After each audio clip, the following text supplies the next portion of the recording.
Nagpapagaling na sa ospital ang isang lalaki matapos makabanggaan ang isa pang rider sa Isabela. Sa La Union naman, nakapatay ang isang rider matapos mag-counterflow. Nasa frontline ng balitang yan, si Justine Punsalang. Binabagtas ng isang sasakyan ng daan sa bandang San Juan sa La Union. Maya-maya pagdating sa bandang Kurbada, susulpot ang dalawang motorsiklong nag-counterflow sa kaliwang bahagi niya. Ilang segundo pa, magbabanggaan ng isa sa mga nag-counterflow at isa pang rider sa kabilang lane. Agad bumangon ng isa sa mga rider at napaupo na lang sa gitna ng daan.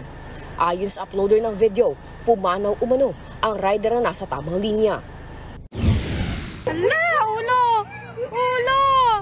Sa San Agustin naman sa Isabela, dalawang motor din ang nagkabanggaan itong Sabado.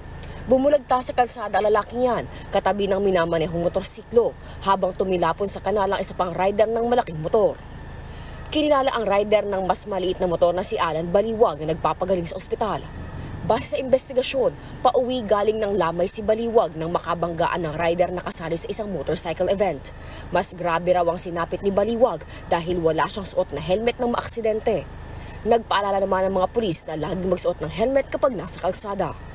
Nagbabalita mula sa frontline, Justine Punsalang, News 5. Mga kapatid, Jess De Los Santos po, huwag magpahuli sa mga umaaksyong balita at napapanahong issue sa bansa.